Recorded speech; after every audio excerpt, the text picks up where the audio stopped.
This week's selection is 1971's Bay of Blood by Mario Bava. It's known by many names and revered for multiple reasons, primarily for basically birthing the slasher subgenre both with its high body count and gruesome kills, but more notoriously between Steve and I for being the episode where I almost went blind. If you couldn't tell during the recording, I was in a lot of pain, and shortly after ending, I went to the emergency room and it was revealed that I contracted chemical conjunctivitis. But there was some serious dread on the way there, and sitting many hours letting a saline solution wash out my eyeballs, that this could have been the last film I'd ever watched. I was thinking lots of other things, but I was scared, and because of that, I'm going to shift the way I select things for Death Cinema. It's no longer going to be something that's revered or special or groundbreaking, but rather something that I actually want to watch that never got around to. Kind of like we say before the episodes. So, with that being said, welcome to Death Cinema. I'm Brian Gillis. And I'm Steven Maltmanex. Like most people, we love going to the theater and catching the latest releases. However, sadly, put a big dent in your wallet. Fortunately, living in the digital age makes the viewing possibilities endless from the comforts of home. Many of these films that you can see right from your couch, we're ashamed to say we miss, despite labeling ourselves cinephiles. So join us as one or both of us cross off a title from our list of shame. It can be an all-time essential classic, or an underrated piece of cinema that's worth giving a shot. Hell, it might just be some trashy film we want the others' opinion on. So sit tight and join us as we pay off our debts, $1 at a time.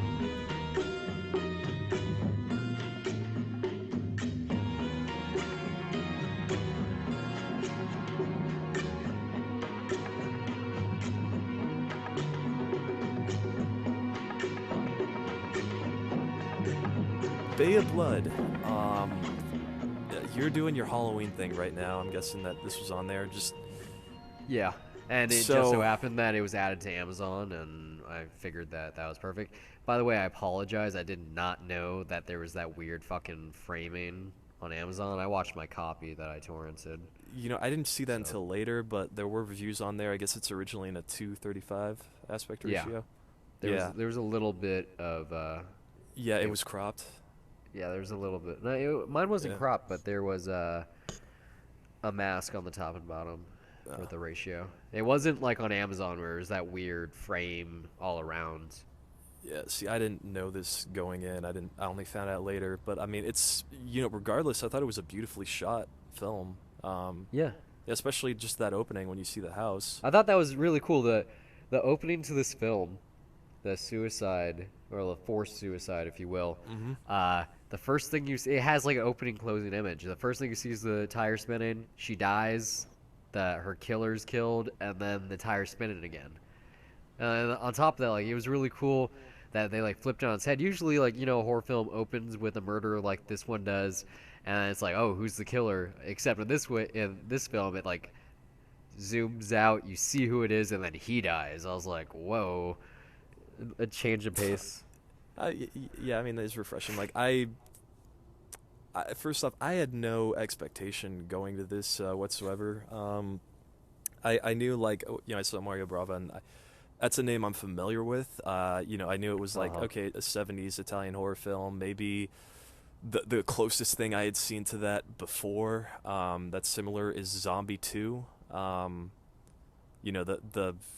supposed sequel to Dawn of the Dead, with it's got the needle scene and then the fucking shark fighting a zombie, which is fucking awesome. But yeah, that's probably the closest thing to horror from that region that I have. So I honestly, I did not hear about this until you gave it to me, so I was interested right away, and I figured it would be gory. I figured it was gonna be a lot more gory than it was. That's why it was on the list.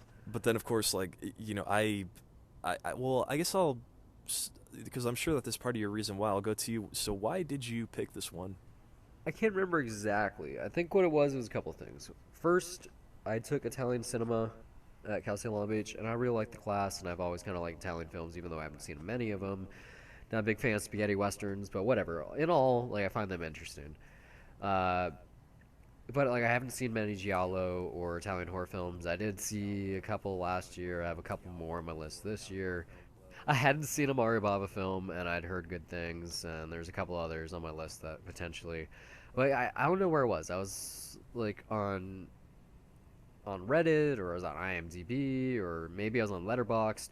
but I heard, or like I saw this film was mentioned, and then I was on Twitter, and someone was like, "Oh yeah, Mario Bava's best film." Like, "Oh, the gore is great." Blah blah blah.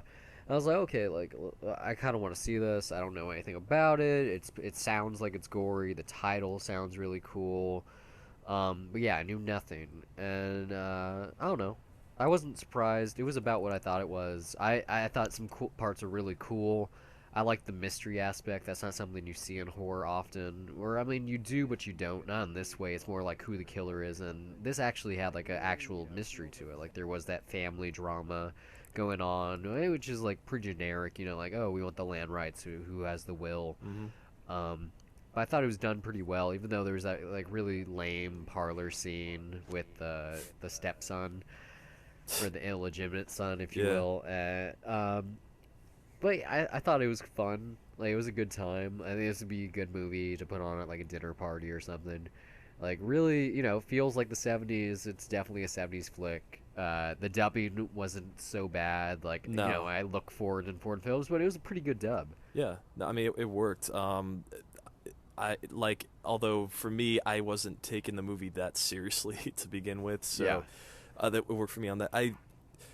I went in knowing absolutely nothing about it. I didn't even know the year. I It was like figured, '73 or yeah, something. which is pretty early. Like I figured, okay, late '70s, because that's when just gory horror just kind of picked up. But '73, that's it wasn't really until I looked into it after that I realized like, oh, okay, this stuff was actually very, very influential on all the stuff that happens in the '80s. Like the Friday the 13th, like there was one kill specifically that reminded Yeah. me of like one of the Friday the 13th That movies, like and axe through the face yeah. was fucking badass. Like yeah, I love that machete. Like that's my favorite kill. It's just instantaneous like that, and I thought it would like there was never really a moment like that I took it seriously as a horror film. I was just kind of laughing like and enjoying some of the gory scenes, like It does that kind of have spear that feel during that to it. yeah that spear scene during that sex scene, and The how the sex scene they're was just kind of badass. yeah they're kind of continuing it like Yeah, I it mean seemed that like that they were was still having yeah sex, right? yeah oh yeah like He's like, it oh, looks one like last push. it looks like they're still into yeah, but this is something that you're going to hear me say quite a bit, and it might be unfair, but this is just my viewing experience, and that's the use of the word dated. And it might be Well, because it is an old film. horror films that are based on gore, like, unless it's like, very, very, very creative in how it's done,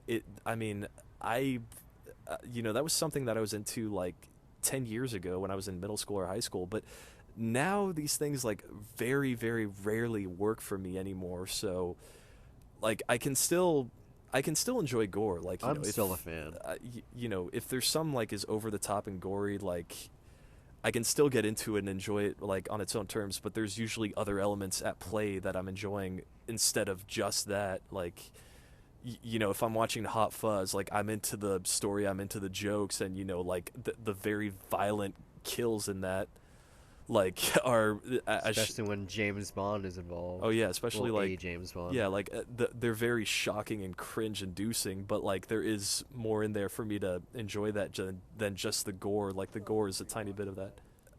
I don't know. It's my point is that I see the influence that it had, and I guess it's technically it is very different from the other slasher films of the genre. Like I look online and everyone considered this the first, even though I still think Psycho or Peeping Tom would be the first one technically. Well, I This mean, one, Psycho's not really a slasher flick. yeah, but it is the It first kind one of though. is. Like it did, Like, it really did set up for that. This one, I don't think it's that influential. Like I wasn't, I think the concept like I think of it it was being for the, over the real mystery estate. killer. Yeah, for mystery, like as far as a who done it, like it's Uh-huh. it's nothing new. It's to me like there was stuff like that in the '40s, but No, I meant in I terms wasn't. of the slasher film, like who's killing Oh yeah, people, like because yeah for that. that's what I like. Because like I mean, in Psycho, like even though there is a Yeah. twist, it's like it's the mother, like Yeah. you got it, and that's the same twist in the first Friday the 13th, literally, in the other way, but Yeah, but I mean, Like I kind of like the who's killing it people. Oh, everyone's killing people, yeah, including the kids, and that was probably the best part of the movie. Like the way it ended, that was brilliant. Yeah. that was Wow, so they good. It was do like, it so well. yeah, mommy and daddy play dead so well. What And they're like kid skipping thinks like around. that? Like, no wonder I fucked don't up know, people but like it was that. fucking cool. Of course, fucked up people like that, they're gonna kill people over land, are gonna raise kids to be that fucking stupid. I think most people would kill people for land, even today. Yeah, I mean, that is, I see the point there that, no one is good in this movie whatsoever, except for, the old lady in the opening. But like, What about the kids, oh, well, the teenagers? they'll grow Well, up. they're bad because they trespass. Yeah, I mean, which is basically, yeah, they're, this is like 1973. This is the first time that we get those stupid teenagers or college kids that just, show up and just want to get And laid have and fuck sex. around. Yeah, I mean, of course they're gonna die because they're breaking and entering. I mean, I have to imagine that little sequence was the reason why people love this movie. I mean, yeah, it had a huge influence too, like on everything that came later down the road. But anyway, yeah, going back to what I was trying to say, that like I think the idea of having a whodunit is interesting. I don't think it's done in an interesting way whatsoever because there's nothing to click to, and I feel like that's intentionally the point, that you're not supposed to care about anyone or like anyone, but for me that just kind of makes me uninterested. All I have to look forward to is how they die, and going back to like, that word dated, like, yeah, a lot of this is early gore, and I've seen so much other stuff that I just wasn't that impressed by everything in it. And I'm with you. it's like, I just, as far as a slasher film, like, I feel like that's the main influence that this has, is just on the violence that would come in the horror genre. Like, even if these are not the most extreme kills ever, like, you still have to give it credit for that, of coming up with them. And like, I mean, I love that. I love that machete in the face. Like, it's just so quick. It was it's great. like, It's it's just like, I oh, also like shit. the beheading with the quick cut to the porcelain doll being dropped. Oh yeah, like, I mean, it was obviously fake, but I thought it was cool. Well, no, you caught, like, that was a different scene that it Yeah. cut to. Yeah. I mean, the head looked bad too, but I kind of like that juxtaposition. I don't Mhm. know. I thought there were some cool shots in this film, Yeah, I mean- especially some like isolation stuff. Like when they're in the old club that's up in the rafters, and you're like, wow, that's a really good big spot, and you're all alone. There was like a similar spot, Mhm. similar shot later.